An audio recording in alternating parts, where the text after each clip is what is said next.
King jersey off. That one was spicy. So the Warriors have to play 48 minutes. I think it's going 7. I have it. I have the Nuggets in 7. Ant-Man, Batman, Watchman, Lakers at 5. Well, it's money time now.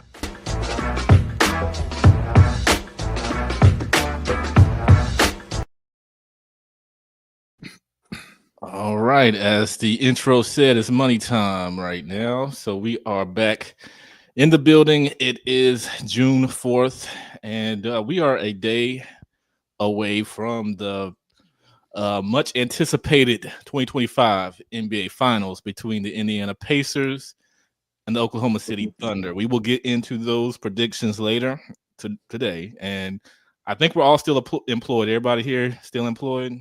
Yeah. So Yes, sir. we didn't get the Tom Thibodeau treatment in these last couple of days. Pretty big story. The Knicks do fire Tom Thibodeau. We will probably hit on that at a later date. If you listen to King's speech last night, he had a long.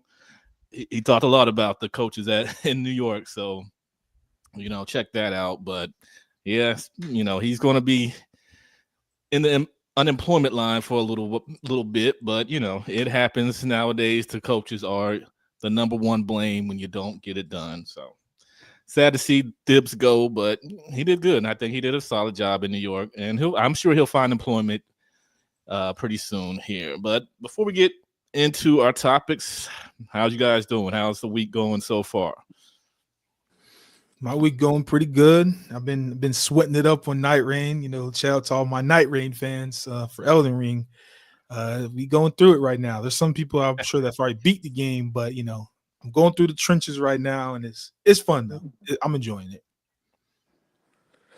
Yeah, just working, just getting through. About it.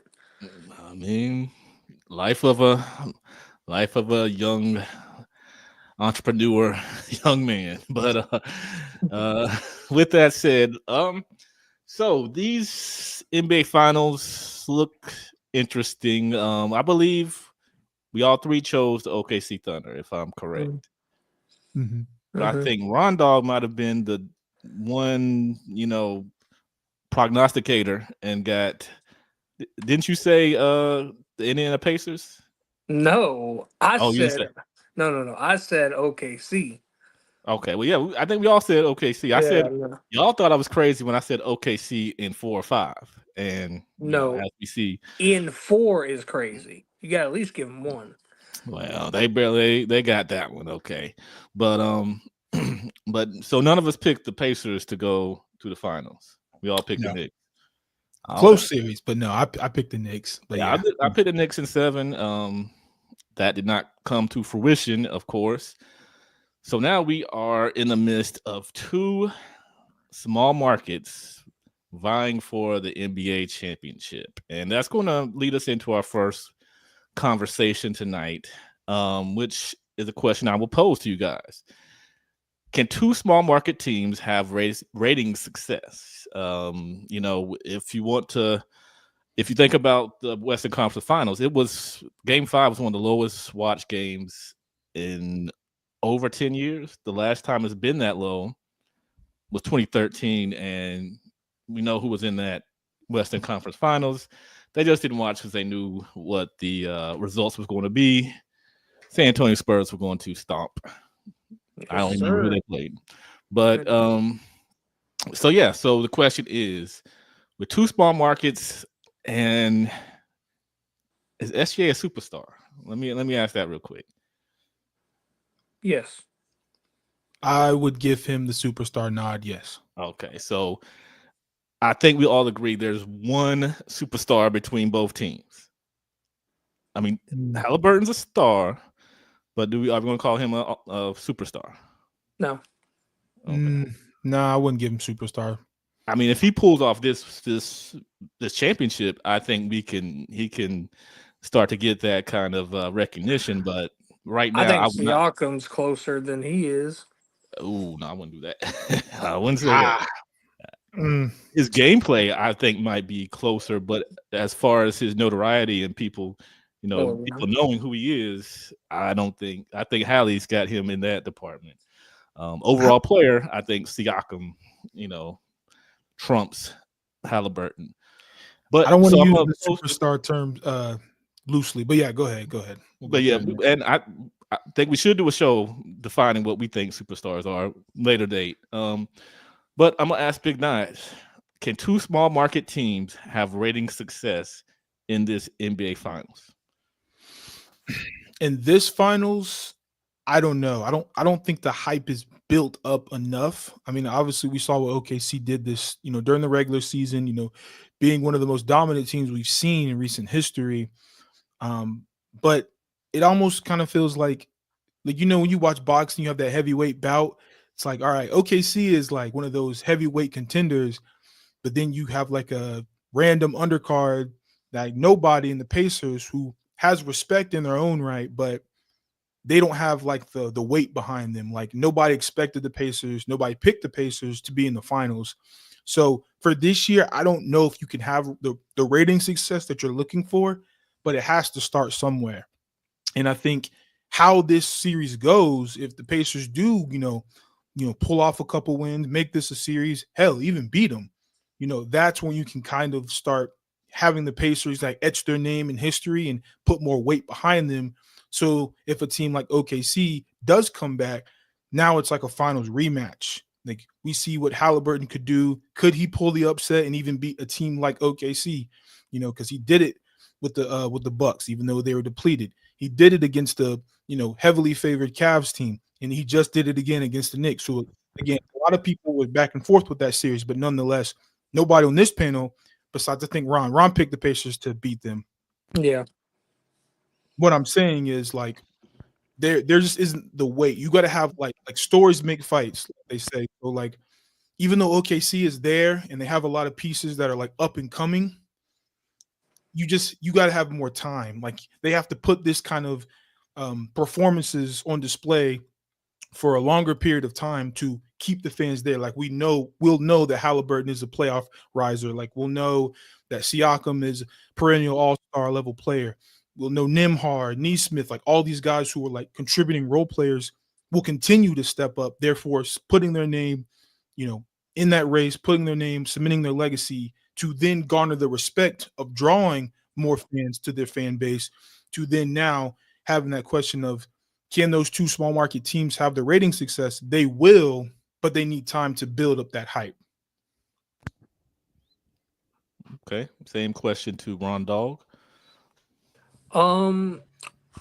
It just depends on how the series goes. Like if stuff gets heated during this, I think they'll get some views for that. But really, it's probably just going to be mid viewers. Probably it's not going to be too high views just because it's not no superstar matchups like we've seen in the past.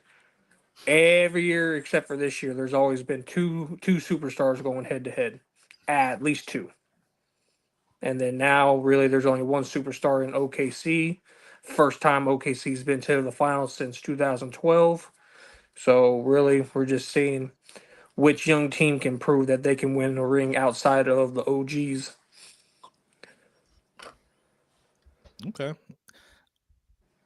Yeah, I think this is a tough matchup to sell because like Big Nine says, in boxing kind of styles make fights. So if you have if the style of play between the two was a little different and maybe the Pacers were like a bruising team that beat you up and OKC is what they are, kind of a fast-paced free flowing kind of offense and just attacking, I think that would drum up a little more excitement.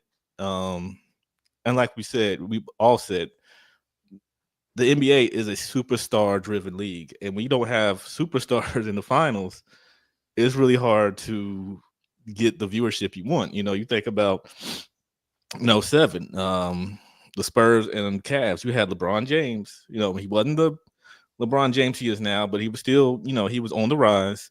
You had Tim Duncan. He had done what he's done at that point. but it was a ratings killer, and I think mostly because no one gave the Cavs any chance to win that. And when, as we saw, they stood no chance. And here, nobody's given the Pacers any chance to win this. OKC has established their dominance, so our minds are going to the way they've done the teams, and even Denver, who we thought at least had a chance to win a championship, they vanquished them. So I think that the fact that OKC's been so dominant that it makes it hard to get excited about this, even though it'll probably be very fun basketball. It's going to be good basketball played, but it's just not going to be competitive enough, I think. And I think that we're all looking towards, just the OKC Thunder just running wild on them. So I think the ratings will be just think about 2021. We had Milwaukee and Phoenix. Those are pretty much two small market teams, and the ratings weren't terrible, but they weren't good either. And even Denver and Miami weren't great ratings, because you had Jokic, who hadn't really established himself as a superstar at that point to me, and Jimmy Butler, who's, kind of a mid-level superstar. So I just think it's going to be a fun series, but I think, man, that's a bad way to transition to their new homes next season and their new, the new life they're going to try to give the NBA. It's going to be tough for this finals to be what it is, and then they're having to transition to all the, new hoopla of NBC and all that. So, but that also leads us to our next question. Since we do have Indiana and OKC, we can talk about the conference finals, and if this was the best matchup we could have gotten out of those final four matchups.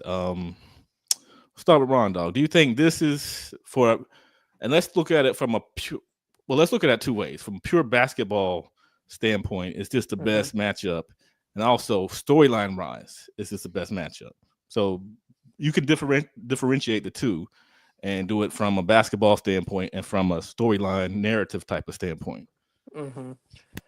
I think the storyline narrative standpoint, it fucking would have been good to see probably the Lakers versus the Thunder in the Western Conference Finals, because people have been wanting to see that. I know, Nigel, you guys didn't have the bigs to be able to run with them, but still, it would have been a good matchup. And then for the Eastern Conference Finals, I think people were wanting to see the Cavs versus Boston for the Eastern Conference Finals, because Boston and Cavs all year going from first to second between each other until the Cavs took that big lead for first place. But of course we saw what happened to the Cavs. They had the injuries, so that's what led them to not be there. But yeah, just probably Lakers versus the Thunder, or maybe even probably just Lakers and Thunders, and then the Cavs versus Boston. That's probably the matchups people were wanting to see. Some What about the star finals? powered, some star powered teams. Okay.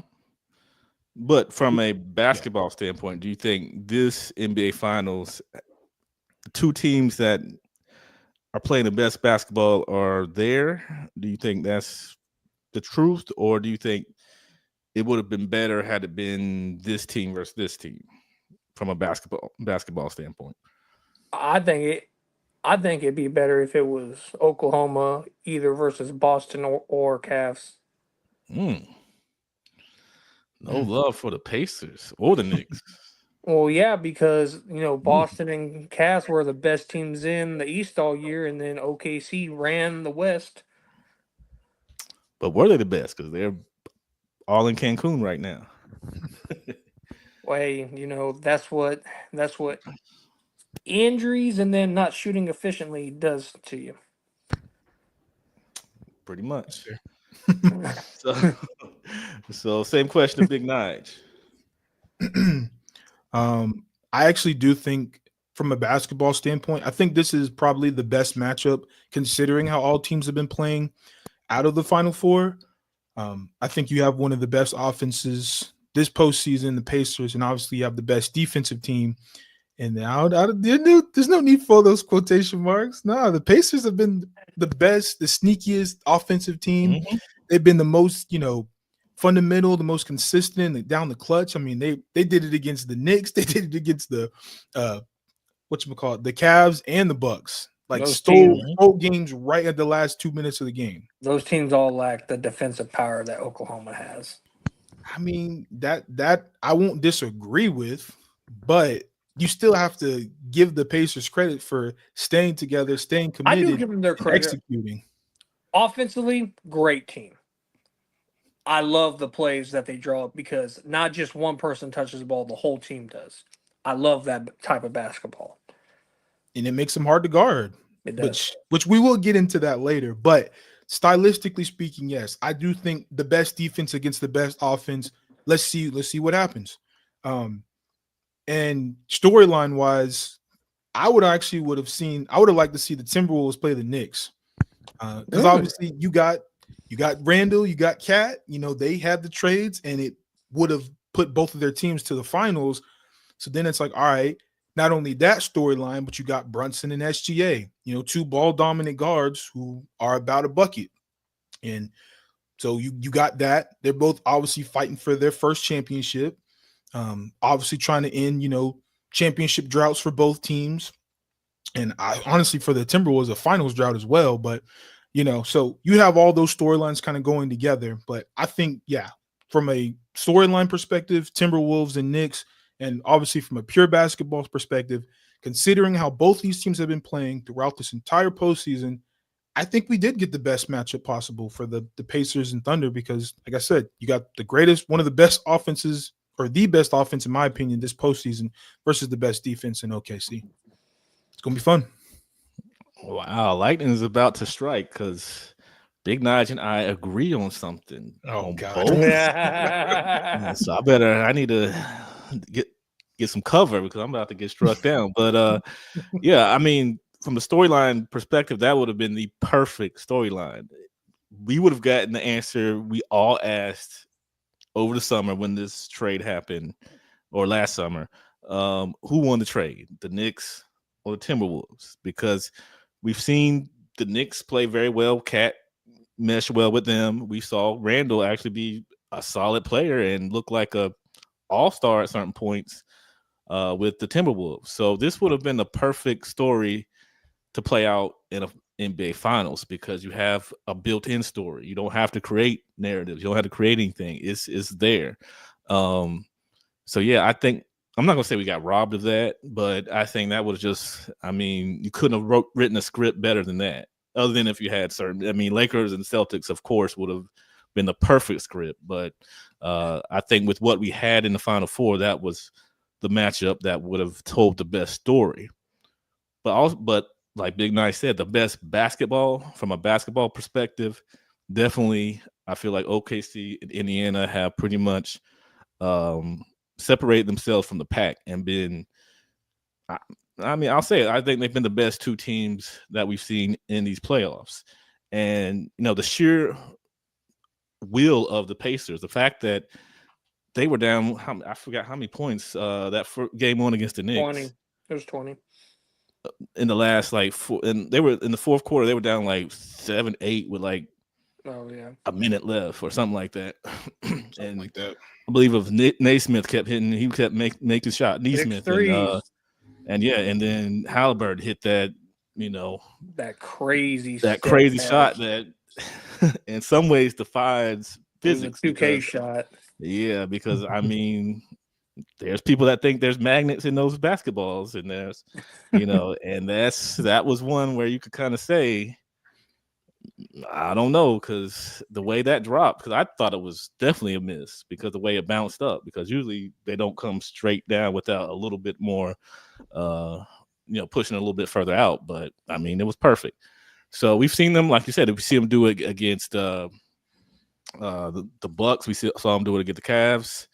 And of course, the Knicks. So this is a team where the OKC Thunder, they can't just rest on their laurels if they're up by 13 with 5 minutes left, because you have a Pacers team that can execute. Like you said, everybody touches the ball, everybody gets a chance to shoot. They don't rely on one person. And if when Halliburton has to take over, he's willing to take over. So I think it's going to be some good basketball, but it's good basketball enough to, get people to watch.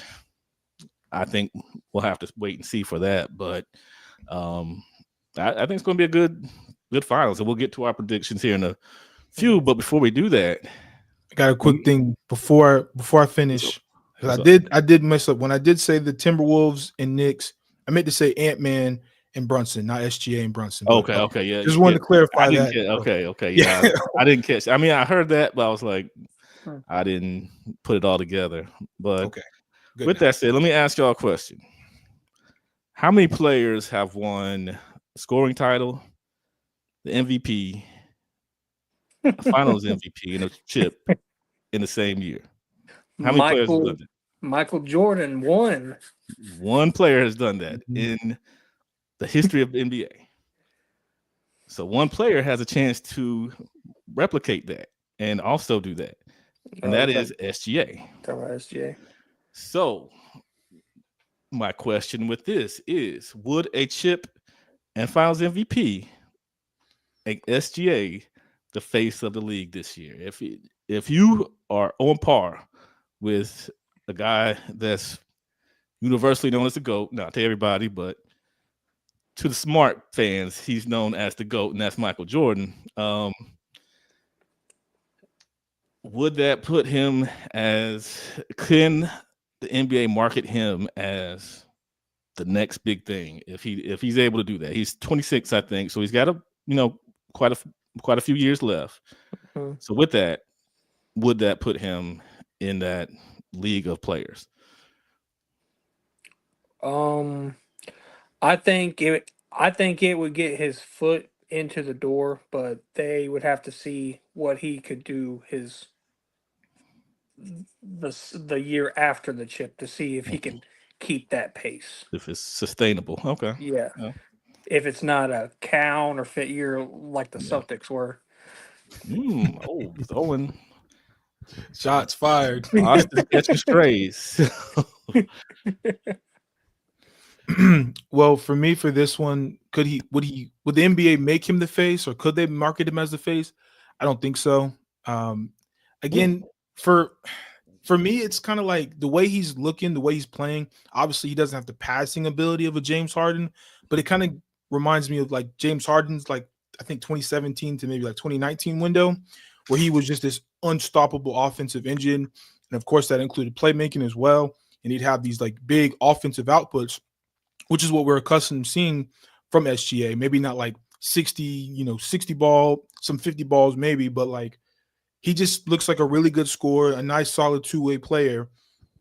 But face of the league, you have to come with a little bit more. And when I think of potential face of the league, I kind of think of Anthony Edwards as a better example. Like, I think he's got the game, but he's got the swagger. I'm not going to say SGA don't have like drip or aura, because he does. He has both those things. Very well dressed. His Instagram captions are GOAT tier. But I think you still need more. Like, he's not like in somebody's face. He's not saying like, yeah, we just knocked off Jokic. He's a great player, but he ain't me. Like, so like things that like the face of the league, you just kind of want that.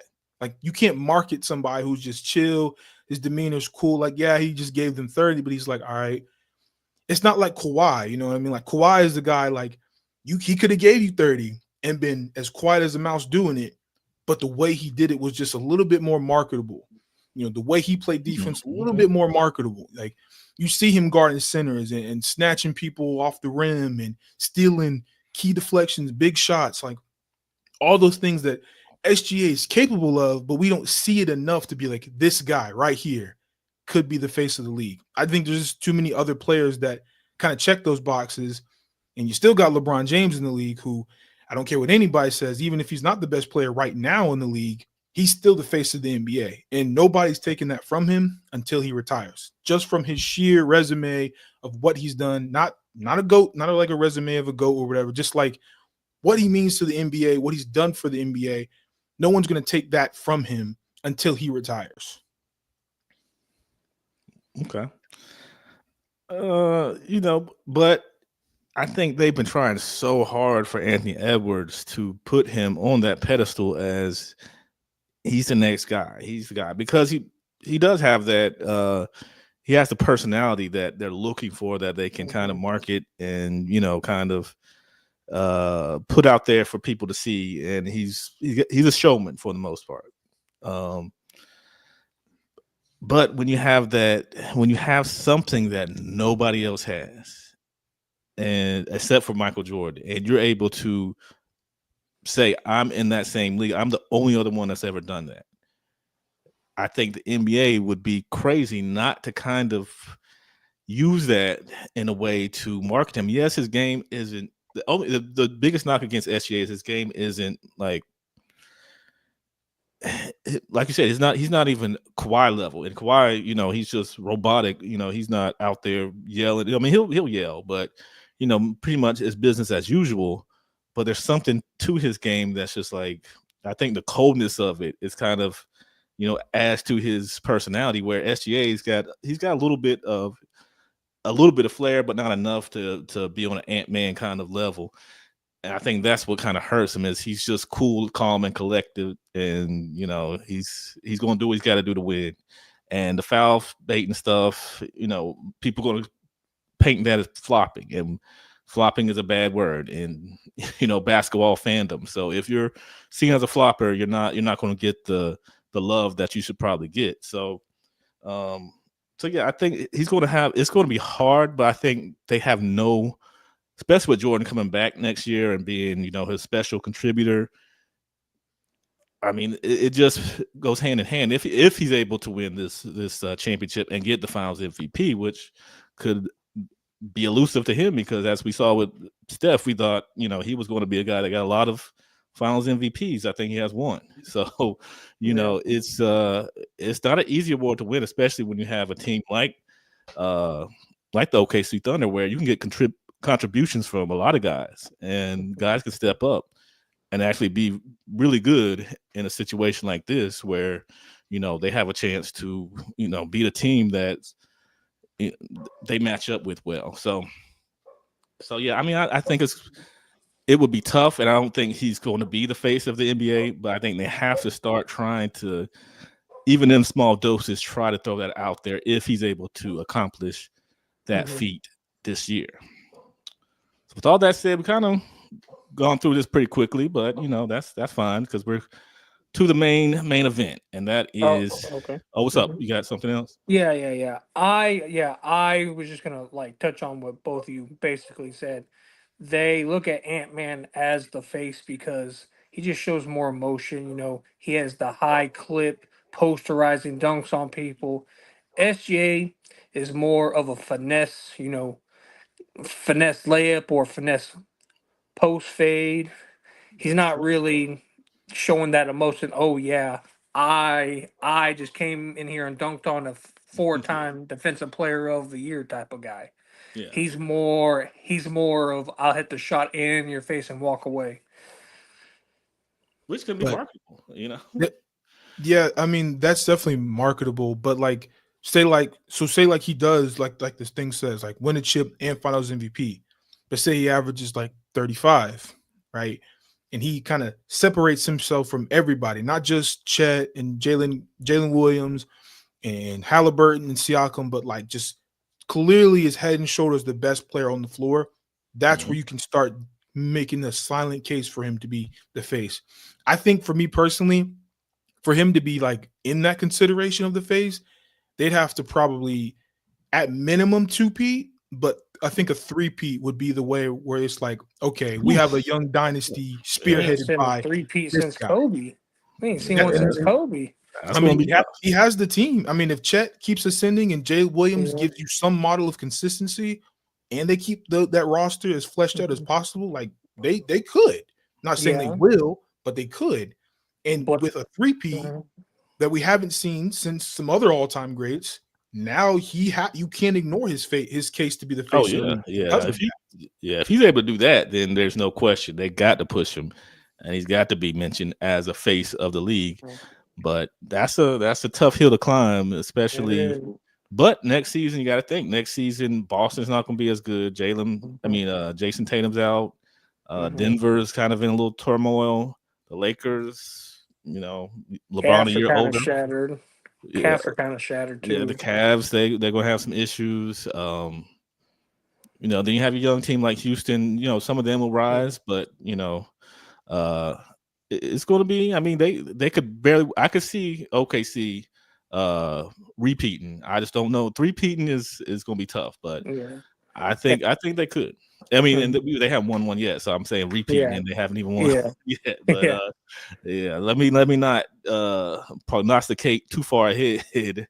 But let's get to it. Let's get to the main event, and that is the NBA Finals, which start tomorrow, Game 1 in OKC.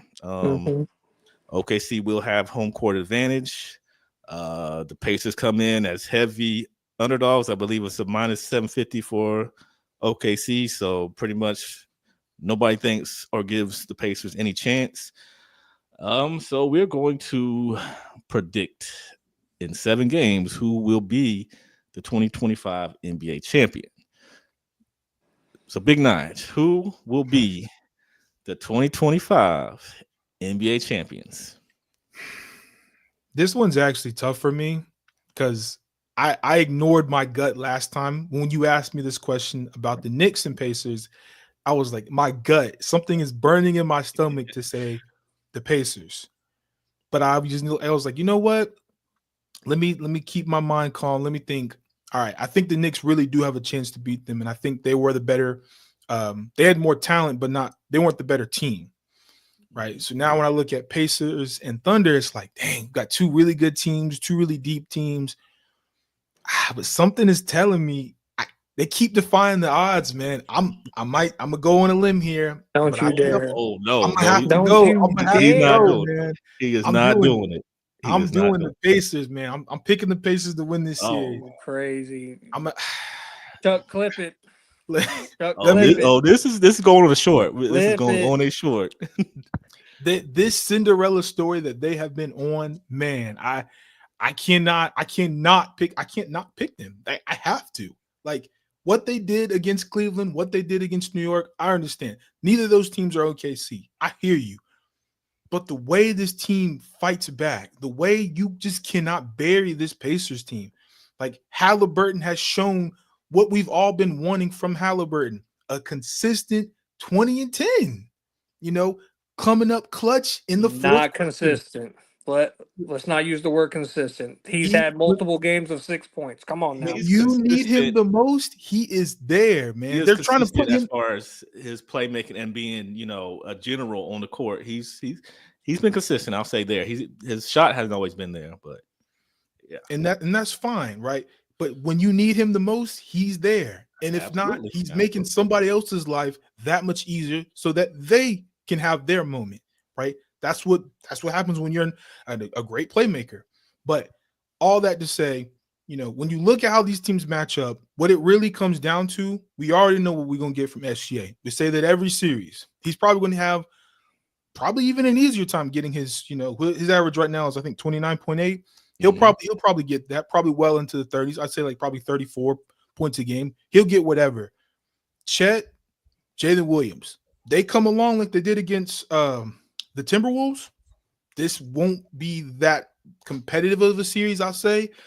But to bank on both of them showing up and Cason Wallace doing his thing, Alex Caruso doing his thing, Lou Dort hitting a couple shots here and there, that's a big ask. And we're talking about the finals now. We ain't talking about conference finals, semifinals, first round. We talking about the finals. This is where pressure gets tight. And no team I've seen this postseason have responded under pressure more than the Indiana Pacers. They'll come in and they'll beat you on your home floor. They did it against the Knicks in amazing fashion. They was down by 20 and still came back. So for me to be like, no, I don't think the Pacers have any chance to beat them, I can't say that. I just cannot say it. And That's no disrespect to the Thunder. All world defense. They got a great MVP in SGA, but the Pacers shown they can defend and they can get up in you. Guys like Chet, he's not a bruiser like Giannis. He's a silky smooth shooter. Mhm.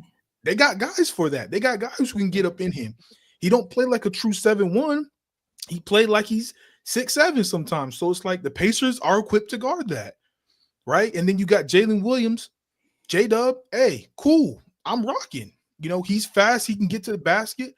But we also got fast guys in Indiana who can stay in front of him and force him to hit that outside jump shot, which he is not the greatest at. I'm not saying he can't shoot, but talking about NBA Finals level pressure, I don't know if it's going to be there. I can count on SGA, but the rest of that roster, hey, this is the Finals, big dog. I got to roll with the Pacers on this one. I'm not saying they both got championship level experience, but a team that's fought back and shown that they can do it. I got In something for him, multiple Chuck. high pressure situations. I'm going with the Pacers. I'm going Pacers in 7. Okay, that's I cool. mean, I gotta Okay, say so something you usually tell me. We're gonna have to get you drug Drug tested. We We're gotta gonna get have to that get that drug drug tested. test out. We're gonna have to get that drug test out. But All go right. ahead, Ron. What you All right. So hope we first have of a all, voice of reason. Hope we all have a right. voice So of reason. all right. So first and foremost, my prediction. I'm gonna give the Pacers a little bit of love. I'm doing OKC in 6. All right. So first and foremost, after hearing your cracked out whatever that was, I think the Pacers have had an easier time through the playoffs. They keep playing hurt teams, except for it. Except for the Knicks. The Knicks was the only full-fledged team they played. Right or wrong? I mean, the Pacers beat the Bucks. Well, let's be fair. They were going to beat Dame the was Bucks. hurt.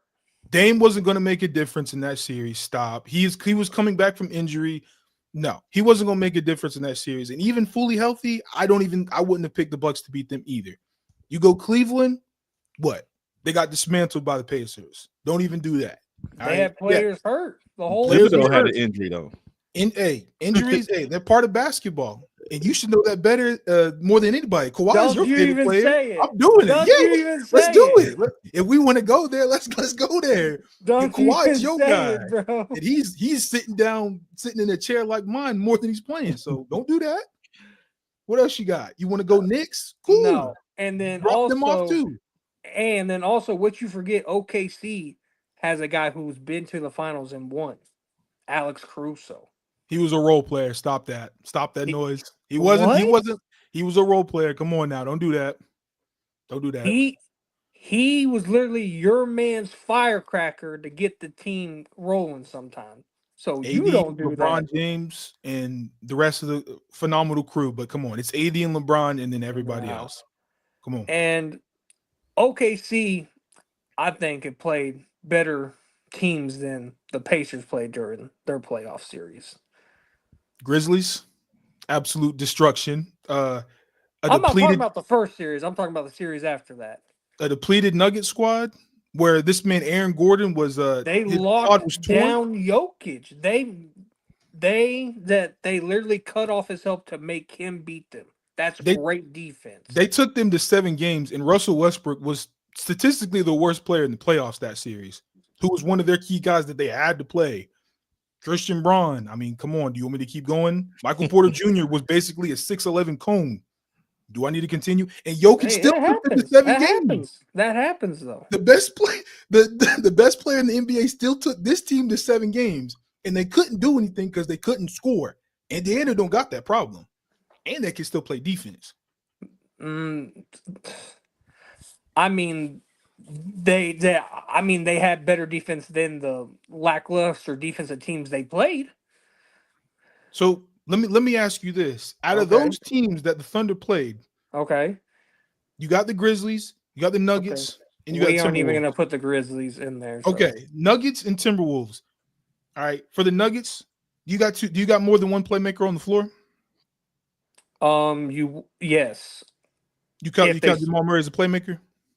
No. I am talking about if they start Russ at the 2, then yes. I disagree with that. But what about Timberwolves? Okay. You got to have scoring gravity to be a playmaker. I'm sorry. Russell Westbrook, nice dude, very good finisher at the basket at times. Yeah, no, everybody's going under all his screens, and the only way he's playmaking is off a dump off pass because he's just barreling like a chicken with his head cut off going to the rim. And all right, so Timberwolves, do you have more than one playmaker on the floor? I think they got two. They got Can you name- Ant and Randall. They got Ant-Man and Randall. Did you just say Julius Randle's a playmaker? Did you not see what he did to the Lakers? I ain't talking about the Lakers. I'm talking when they played the Thunder. What playmaking was he doing? Because he was throwing the ball to OKC. If we're gonna talk about his playmaking, Well, you see what he that's did in because, game 6? well, that's because Game 5, excuse me? That's because OKC got the best defense. Okay, but what I'm saying is they don't have two playmakers. They don't. Well, that's what happens whenever everyone on the team can't shoot good because the defense is so suffocating. But if you have playmakers, they can offset that to get those guys easier shots. Those other teams don't have it. If they key in on one guy, which is what OKC did, you key in on Jokic, make everybody else beat you. Nobody can make plays for themselves. You key in on the Thunder or on the Timberwolves, key in on Anthony Edwards, make everybody else beat you. They can't. You key in on Halliburton, the Pacers can still beat you. Nembhard, Neesmith, Siakam, all of those guys can make plays. TJ McConnell off the bench. All these guys can get their own shot, can make shots for other players. That is what I'm trying to say. This is why this is going to be a completely different test for OKC because the Pacers can flat out score and make plays for each other, regardless of what Tyrese Halliburton does. Oklahoma can do that too, though. Where? What do Where? you mean where? But- They did it all playoff series. So even with their second team, even with the second team coming in, they had great ball movement to get open shooters in to hit open shots. You can't say that. You can't say they didn't. So when Denver played that zone on them and forced SGA to be a playmaker, what were they doing? Oklahoma was hitting open threes the whole time. That's cap. They didn't hit the open threes the whole time because it wouldn't have gone 7 if they did. So what I'm saying is, if you key in on SGA and you say, "Hey, Chet, can you give me 20 and 10?" No? Okay. J-Dub, can you get me a consistent 20 piece, 25 piece? No? Okay. Then they're going to lose. And that's what I'm telling you is they have a formula to do it. I don't know why the Timberwolves didn't go through that formula because they had the size, just as much size, if not more, than Denver, but they didn't have the defensive fundamentals to play consistent in that zone and to not keep crowding the ball. That's why they lost. Not to mention they were piss poor shooting and no playmaking outside of Anthony Edwards. I hear you on that. That's why I think the Pacers will beat them. I'm going 7 games though. You can take your 7 games all day, but it's not going to go 7. Hey, I just laid it out for you how I think they're gonna win. You can lay it out as much as you want. You know OKC's a better team. Like I said, everybody look good on paper, but when it's time for the finals, I got to go with the team who's gone through more Have you not adversity. checked what their series record has been this whole playoffs? Probably the What's that? best. And what that got to do with the Pacers? The Pacers have struggled more than they have. What's that got to do with this matchup? I'm saying that Oklahoma's going to make them struggle a lot worse than what the Pacers are going to make Oklahoma struggle. See, and that's where I disagree because I mean I've seen teams that we've considered they're good defensive teams, and I've seen them just get absolutely obliterated by the Pacers, absolutely obliterated.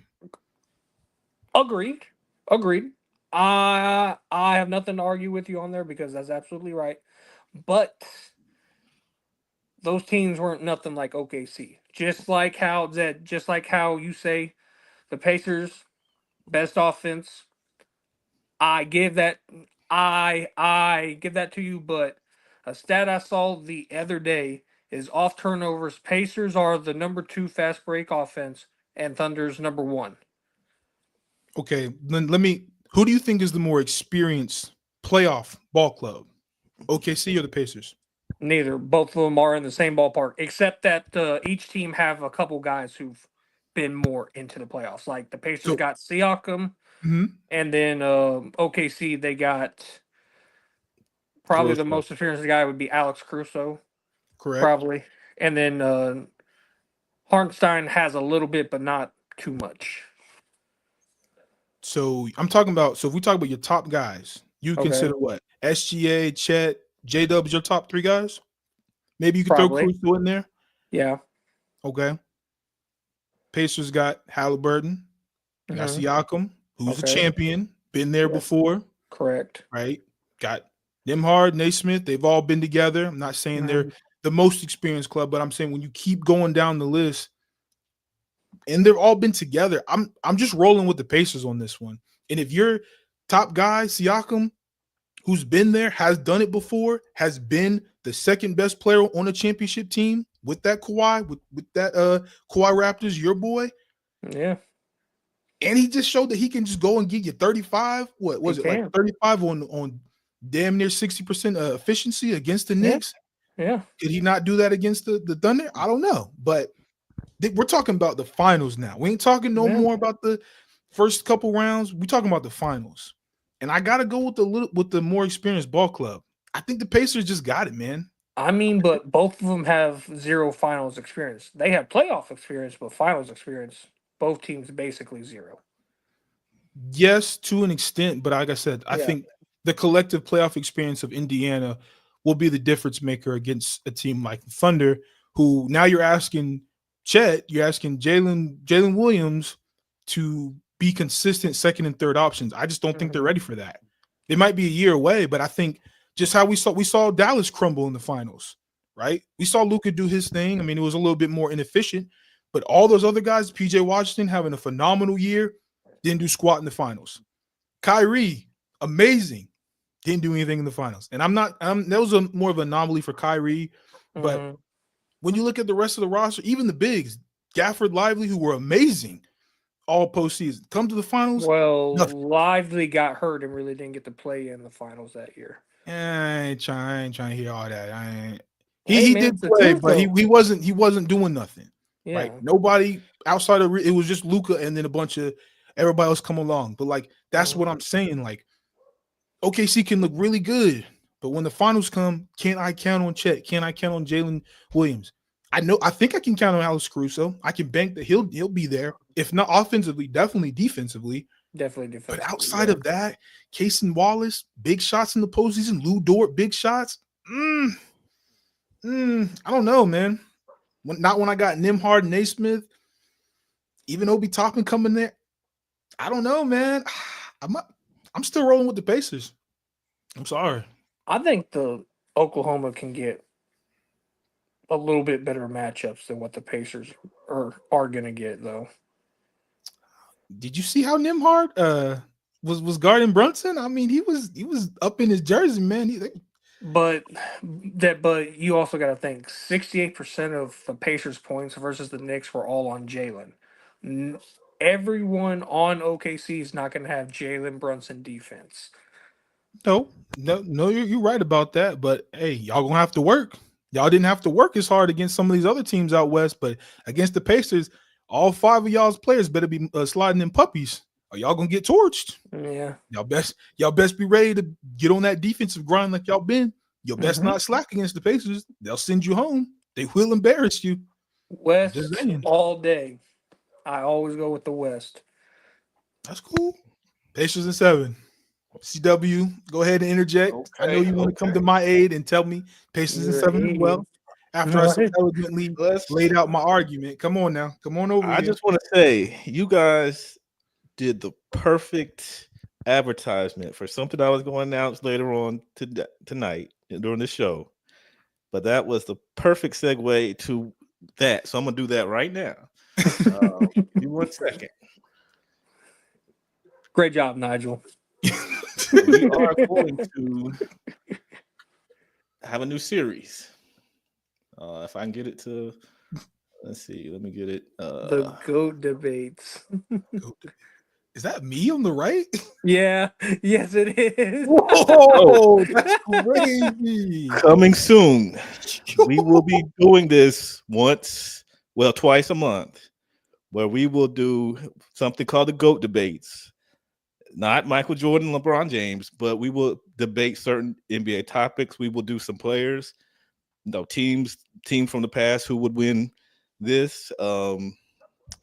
So start thinking of some topics. Start thinking of some matchups we're going to advertise this in the community after this show. We'll get some people to come on and start debating. First one will be CW versus Big Nige. Do super teams exist? We've been supposed to do this I'm for a waiting to do that one. Ooh. We've been I supposed to guess do that for a Ron's gonna have to while. play referee for that one. So that will be episode 1, and we're going to line up some people. You know, it's like I said, it's not going to be Jordan, LeBron. We're going to just do different topics, different, stuff that people may not think of to debate, but stuff that you can debate. We're going to have one side versus the other, but we're going to let, hopefully we'll get some of you guys to comment and to vote. So we're not going to have typical voters because sometimes that doesn't work well. Mhm. We're going to do the debates, and then we will leave the results to the people that watch, and hopefully you guys will watch and comment and let us know who you think won. So perfect segue to that. Thank you guys for having that little small back and forth because it helped to create that. So Hey man, there you go. The GOAT debate's coming very I soon really just to know those the 14 GOATcast Spurs podcast. were tough. Them 14 Spurs were tough. I'm just saying. So yeah, so hopefully you guys will come and participate with us on that. Hope you guys like the logo. It'll change some, but we're gonna hope you I guys need that enjoy on the shirt. I need that logo on the shirt. I ain't gonna lie to you. I need that. I got to have that. That was cool. Yeah, we might get some t-shirts over the summer, so All that right. might be one of them. But to the topic, and since I'm the one that's always right, it's best that I would go last. But I hear both sides, and how I agree with Big Nige is somebody's been here before, but it's probably not who you're thinking about. Rick Carlisle, 2011. He was. Now people want to say that the Miami Heat weren't favored over the Dallas Mavericks, but come They on, definitely were. They definitely were. they were favored over the Dallas Mavericks in 2011. He figured out a way to beat that LeBron, D Wade, Chris Bosh team with the older. I'll say they were a solid team. It was a team effort. It wasn't, Dirk did some great things, but I would say it was more of a team effort than just the heroics of Dirk. So he's been there. So he knows how to win when his back's against the wall. But he doesn't have that veteran lineup he did then. So against the OKC Thunder, now anything happened. I know what you're saying. You're saying this ain't the conference finals. This ain't the semifinals. This is the NBA finals. And I've said all season that I don't trust the OKC Thunder because they fell under the limelight. They did it last year when they had the number one team. They did it in the NBA Cup when they could have beaten a very beatable Milwaukee Bucks, but they failed. They failed against the Cleveland Cavs when they had the big, we even did a show on it when we had both number ones playing for the first time. They failed. So SGA shrinks a little bit. But with that said, I think they are the most battle-tested this playoffs. They beat a team that literally could have gone to the finals and won in the Denver Nuggets. Could be a little bit debatable. They weren't the greatest Denver Nuggets squad, but I think passing that test and then completely, in my mind, crushing the Minnesota Timberwolves, who were in the conference finals last year, came up a little short, but were there. I think that gives them the edge in my book. I think OKC wins in 6. The one thing that scares me is their defense is based on them speeding you up. But the Pacers are a team that likes to be sped up because they like to run. They want one possession. They want to go and run and gun and, get a basket. They don't want to play a half court game. If OKC smart, they'll turn it into a half court series, but no, they like to speed guys up. So that could hurt them in the long run. If they speed the Pacers up, and the Pacers, they have good, they do have good passing. I think they have good passers. They usually get to the right guy. They're not, surprisingly for a younger team, they're pretty smart. So I think that could come back and bite OKC if they get too complacent in a game, like we saw with the Knicks, like we've seen with other teams. If they just think, "Oh, we got a 20-point lead, this game's over," they could pay big time. If what happens to Knicks in game one happens to them, I'm gonna have to go with Big Nine and say this series is over. If they can win game one, I think that series. Surprising, that's crazy. But I think if they figure out how to beat OKC on their floor in game one, and because they really don't have no pressure, they're the underdogs anyway. So if they figure out a way to do that, my prediction I think is just over, because I think they'll win the series. But I just think OKC just has a little too much. Their bench, they can go deep into their bench. Playing at home the first two games, I think will be good for them. Even though the Pacers can steal one, I think as long as they win game one, they pace themselves, no pun intended, and SGA shows up. If SGA shrinks, this series is over, obviously. But if he shows up and he's confident, even if his shot's not falling, if he's confident and playing well, OKC in 6. But Thank you, Chuck.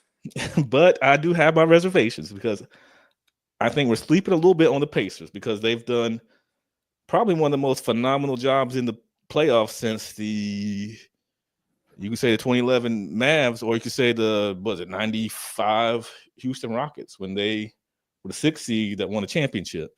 And Hakeem just obliterated Shaquille O'Neal and David Robinson and Dennis Rodman. So, but I don't think we have to worry about Miles Turner doing that. So, come on now. But, Hey. I think it's going to be a good series. I just need to see how game one plays out to really feel confident in my prediction. But while I was saying Big Nine should be drug tested, I'm not too mad at his pick, because I think the Pacers are, I would say this, I think they're equipped to be able to beat the Thunder. I don't think it's just an overwhelming mismatch between those teams. I think the Pacers have the style and have the personnel, both coaching and on the court, to beat the OKC Thunder. So I think if Carlisle can turn this into a chess match, I think he beats Dagnall. So it's just all about, how well OKC can enforce their will and how the Pacers will respond to it. And I think that will tell us all we need to know about the series. But I still got OKC in 6. I've been right throughout the whole playoff predictions. Don't go back and watch the predictions, because that might tell a different story. But I'm going to say I was always right. Yeah. Because both of you picked the Knicks and I picked the Pacers. I thought you said you picked the Knicks. No, I picked the Pacers. I took the Okay, Pacers. so that's why I was trying to give you your props at the beginning. I said that you were the only one that picked the Pacers, and the Pacers ran all over the Knicks. So I was trying to give you your props, but I thought I think I must have missed it. Okay. Okay, so Ron Dog was the one that got, I think, both series right in the conference finals. Mm-hmm. We came up a little short, but it happens. So with that said, anything else you guys want to discuss? No, I mean, be on the lookout. I know the infamous KD trade video is still pending. Hey man, I'm just saying the Spurs are getting ready to get him. It's been months. It's been months. We've been waiting for that. So. The reason, again, the second apron makes things very, very tough. So having to see what these teams have done in the postseason will allow me to kind of get a better feel of what their plans are this summer. Obviously, Boston doing what happened with them and Tatum being injured, they have to kind of be thrown in the mix from like what do they want to do? What could they do? So, and then a lot of moving pieces, because Giannis could be on the move too. Not guaranteeing it, but just letting y'all know this second apron makes things very tough, and a lot of teams really do not want to go in that second apron because it cripples them, to death. So that video is still coming. I might even turn it into like a whole stream episode where I break down some trades. Maybe we'll review some Reddit trades as well to kind of like paint another picture, get a different perspective, see something that maybe somebody struck gold.